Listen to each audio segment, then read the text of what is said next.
Le monde économique français traverse une zone de turbulence assez sérieuse. On assiste à une vague de défaillances d'entreprises qui secoue vraiment le pays. Et derrière ces chiffres, il y a une question bien plus profonde sur le modèle français lui-même.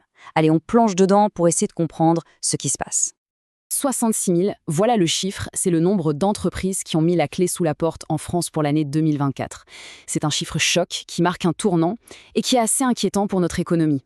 Mais alors, est-ce que c'est juste un mauvais moment à passer ou est-ce le symptôme de quelque chose de bien plus profond?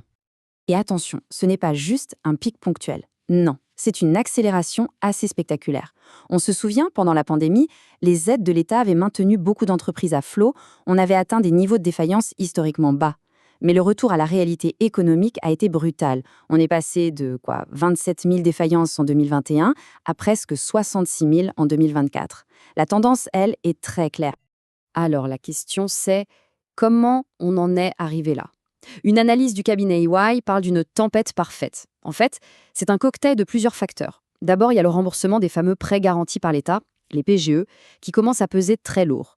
Ensuite, on ajoute l'explosion des coûts de l'énergie, l'incertitude liée au conflit dans le monde et des chaînes d'approvisionnement qui sont toujours un peu fragiles. Eh bien, ce mélange a mis beaucoup d'entreprises à genoux.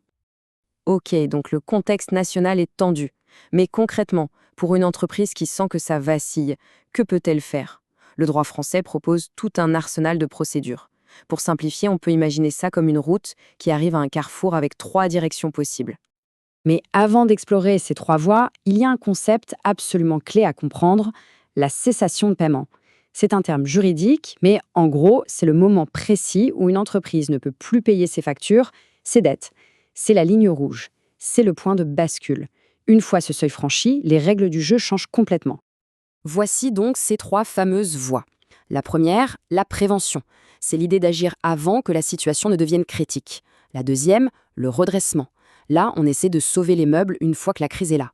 Et la troisième, la liquidation. Bon, là, c'est la fin de l'aventure, quand il n'y a plus rien à faire.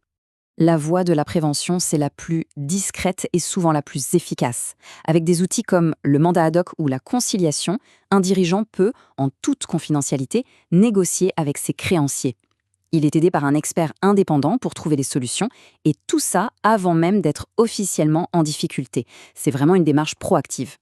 Bon, si la prévention a échoué ou n'a pas été tentée, on passe à l'étape suivante, le redressement. Et là, il y a deux options principales. D'un côté, la sauvegarde, c'est pour une entreprise qui sent le vent tourner, qui a des difficultés mais qui n'est pas encore en cessation de paiement. De l'autre côté, le redressement judiciaire. Là, c'est pour une entreprise qui a déjà franchi la ligne rouge, mais que le tribunal juge encore sauvable. La différence cruciale entre les deux, c'est donc vraiment une question de timing. Et enfin, la dernière voie. La liquidation, c'est l'option ultime quand le tribunal estime que le redressement est manifestement impossible. Ici, l'objectif change radicalement. On n'essaye plus de sauver l'activité. Le but, c'est de vendre tout ce que l'entreprise possède, les machines, les stocks, les locaux, pour essayer de rembourser au mieux les créanciers. C'est la fin du parcours. Ok, on a vu la mécanique, les procédures. Mais ce qui est vraiment fascinant, c'est ce que tout ça nous révèle sur la philosophie économique française. Il y a une approche très particulière, une sorte d'exception française dans la manière de gérer l'échec d'une entreprise. Et voilà, on touche au cœur du réacteur. Cette phrase, issue d'une analyse du Conseil d'analyse économique, résume toute la pensée du système français. La priorité absolue du tribunal de commerce, ce n'est pas de s'assurer que ceux qui ont prêté de l'argent le récupèrent. Non, la priorité, c'est de préserver l'activité économique et surtout de sauver les emplois. C'est une différence fondamentale avec beaucoup d'autres pays. Et ce n'est pas qu'une impression, ça se mesure. Regardez ce tableau.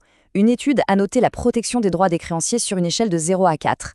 Le score de la France, 0. 0 sur 4. C'est le plus bas d'Europe. Ça veut dire que, légalement, celui qui prête a très peu de pouvoir. À l'extrême opposé, on a le Royaume-Uni avec un score parfait, 4 sur 4. Là-bas, pas d'ambiguïté. La priorité, c'est de rembourser les créanciers. L'Allemagne, elle, est entre les deux, avec un score de 3. Elle cherche un équilibre. On a vraiment deux visions du monde qui s'opposent. On parle donc d'un système français qui est favorable aux débiteurs, c'est-à-dire à l'entreprise en difficulté, face à un modèle anglo-saxon qu'on dit favorable aux créanciers. Concrètement, ça veut dire qu'en France, on va donner plus de temps et de marge de manœuvre à l'entreprise pour qu'elle se réorganise, même si ça implique que les créanciers doivent attendre plus longtemps ou reçoivent au final moins d'argent. Évidemment, cette philosophie si particulière a des conséquences très profondes. Et elle soulève un débat central sur la nature même de l'échec en économie. Parce qu'au-delà des procédures et des chiffres, il y a des vies. Près de 200 000 emplois ont été directement menacés par les défaillances en 2024. C'est énorme. C'est le coût humain direct de cette crise. Et c'est ce chiffre qui, pour beaucoup, justifie cette priorité française donnée à l'emploi. Comme le dit très bien l'amiral Loïc Finaz, diriger, c'est faire des choix. Eh bien, le système français de la faillite, c'est précisément le reflet d'un choix de société. Et ce choix, bien sûr, n'est pas sans conséquences. Et voici cet arbitrage, ce dilemme fondamental. D'un côté, en protégeant les emplois à court terme, le modèle français assure une certaine stabilité sociale, c'est indéniable. Mais de notre côté, et c'est l'argument des économistes, un système qui protège si peu les créanciers les rend forcément plus méfiants. Du coup, ils prêtent moins facilement ou alors ils prêtent plus cher. Le risque, c'est donc de rendre le financement plus difficile pour les entreprises saines, celles qui justement créent les emplois de demain. Ce qui nous amène à la question finale, et elle est immense. Face à une concurrence mondiale qu'on décrit comme étant d'une férocité inédite. Cette approche très protectrice est-elle encore tenable sur le long terme? Ou est-ce qu'en voulant à tout prix sauver les emplois d'aujourd'hui, on ne met pas en péril la vitalité de l'économie? Et donc, les emplois de demain? Le débat est loin d'être clos.